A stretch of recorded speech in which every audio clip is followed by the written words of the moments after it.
All right, ladies and gentlemen, welcome back to another Chaos Hero Nightmare video. This is Mr. Squirrel, as always. Glad to have you here. So let's talk about the patch notes they just released earlier today.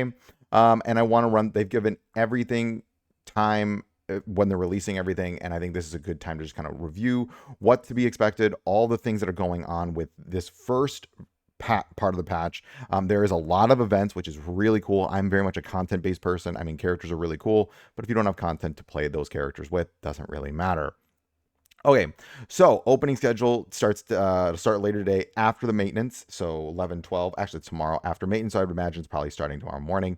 And this patch will go all the way to January 13th. So this is going to last for quite a while. It's going to be a 3-part patch, so just take note of that. There's 3 parts with, I think, 3 new characters. This is where we're going to get Yuki, Chizuru, and then Serenial. So we're going to see all 3 of them at some point in the store in this patch starting 11:12 tomorrow.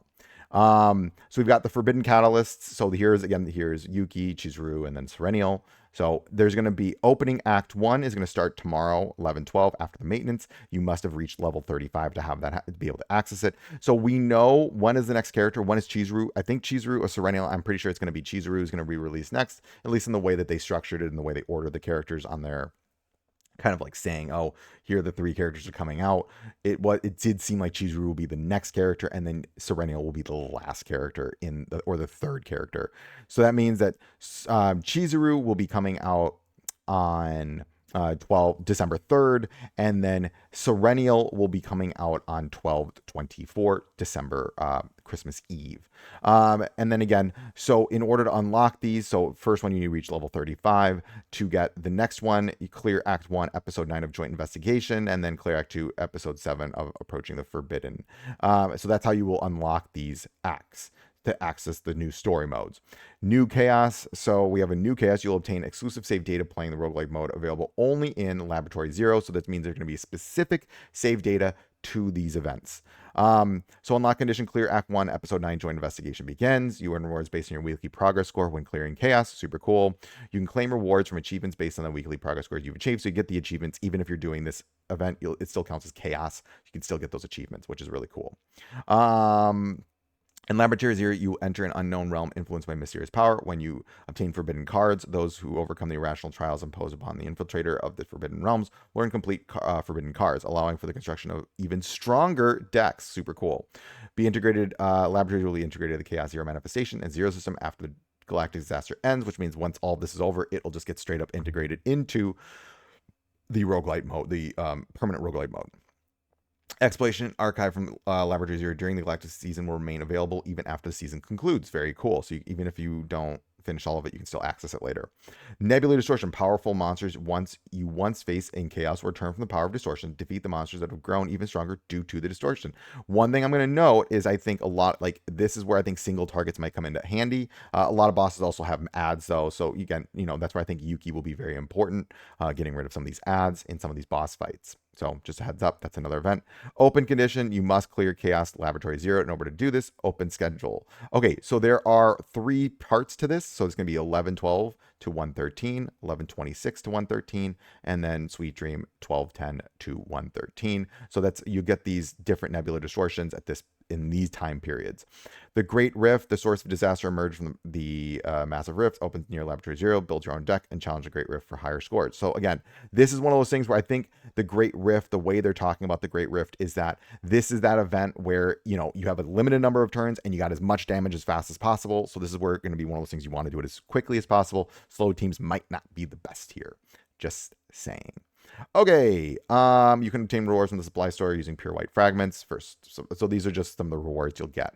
If we see anything, signal amplifier. Okay, so you can get 5 summons, rescue 5 more summons.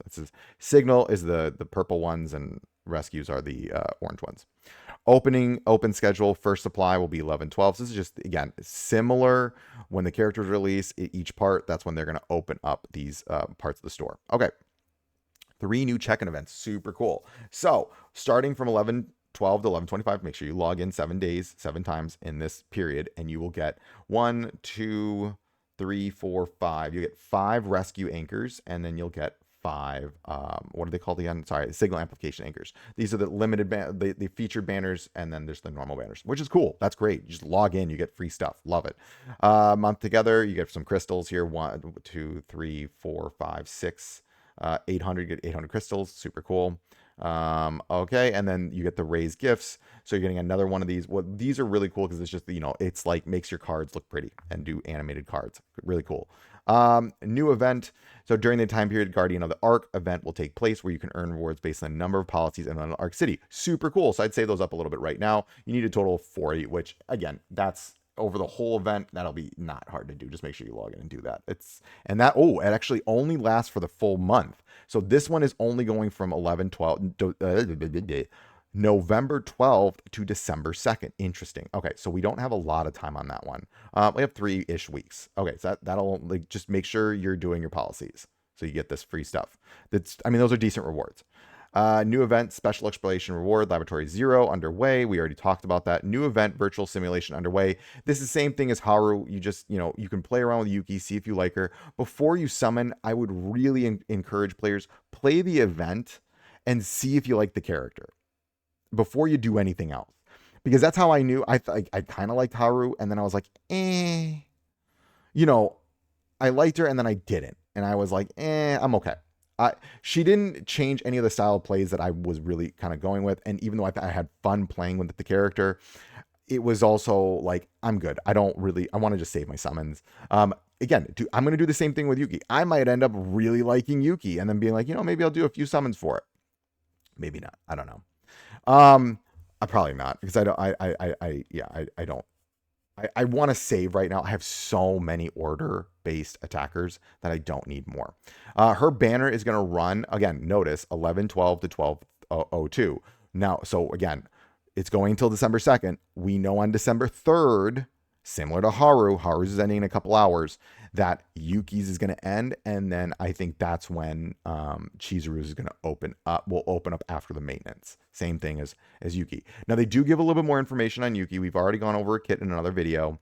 I've done a Shiju summon. I've gone over her kit based on what was given. We'll do a quick overview here of the cards. So her starting cards, that's one thing I want to highlight. So let's look at the inspirations. So her flash will give an inspiration reduced cost of 1. She has a retain card, activates the inspiration of 1 random card in hand. That's cool. If you only have one, I think if you only have 1 card, then it will activate that inspiration. That's actually a really cool card. And it deals 150% damage. Oh, it's just 150% damage. 180 to all enemies. Okay, that's the AoE. When using a card activated by inspiration to unique. 60% damage to all enemies. Okay. Now, let's look at this. She does, okay, it's a lot of AoEs here. So, deal 180% damage to all enemies. Inspiration, 1 extra hit, minus 20 damage. Okay, minus 20 damage. Huh? Minus 20 damage. Inspiration, 1 extra. Oh, it's going to give you an extra hit, but you reduce the damage of it. Okay. I mean, that's kind of cool, I guess. Not cool. I don't like the minus damage. Okay, let's look at this. Skyscraper Cleave. This is her ego. 300% damage to all enemies. Move all cards in hand to the top of the draw pile. Plus 50% damage per card move.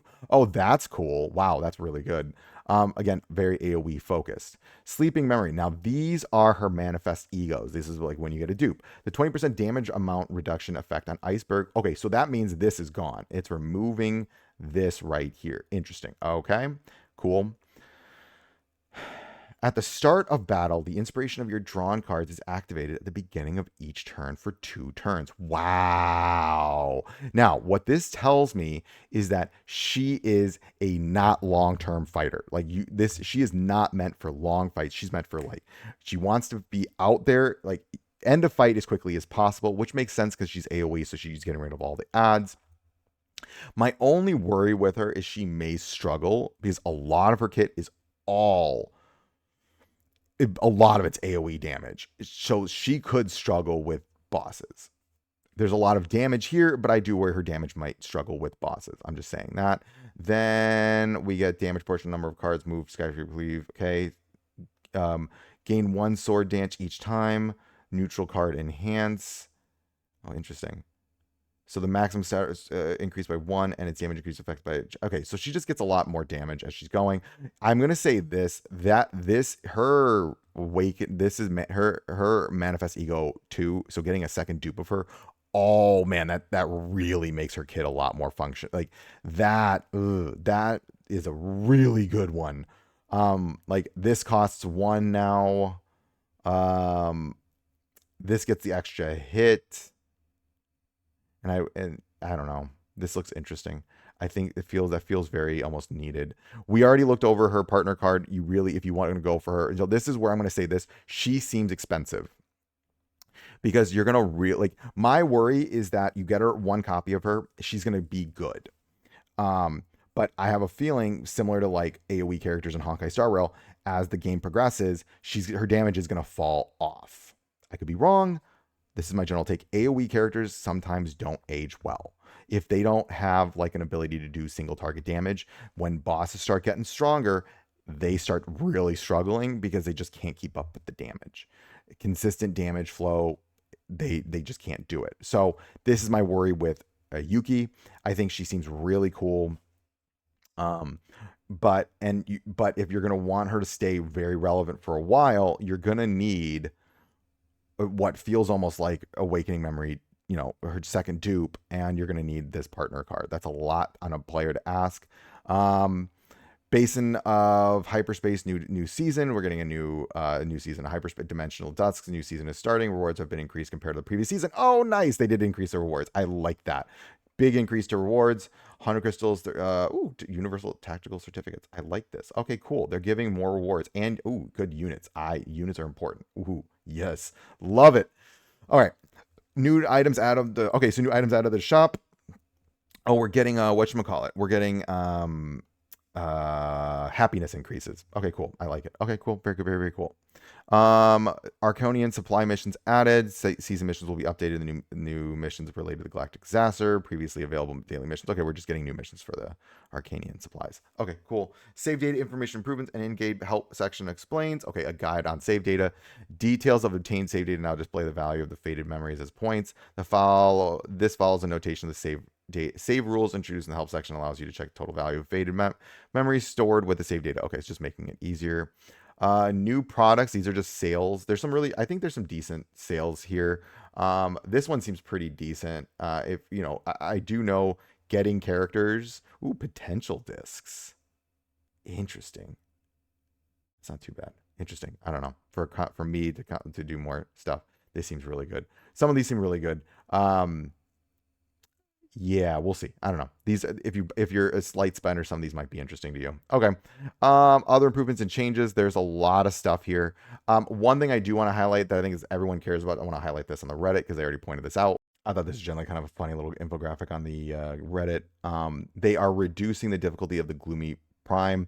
This thing is probably, and it's like one of those normal battles. You hit it and you're like, oh god, this is harder than most of the boss fights, and I've actually found myself losing runs because of this fight. So I will just say I'm glad they're nerfing this a little bit, making it easier. That one needs some tuning. So that was one of the big takeaways. There's a lot of updates here to UI. The big note here is that they are fixing a lot of bugs in the game. I also think some text errors that they need to be fixing, which I think they're going through a lot of these text errors. An issue with equipment. Again, a lot of these are translational errors that they're fixing. There's some bugs in there, but a lot of translational errors, which was kind of an issue in this game. There are a lot of issues with the translations, which I'm glad to see that they're really being proactive and fixing very fast. This is it's almost an overwhelming amount of changes with some indications and stuff like that. Overall, really glad to see what they're doing. I try to condense this down. I didn't go through every single bug fix because again, I didn't want this video to be 30 minutes. This is what we're looking forward to. I think the big takeaway here that I want to highlight really fast before I end this video is this is when we know the season, the different parts of the seasons and when the characters are going to be dropping. It is, sorry, I need to go. Okay, it's right here.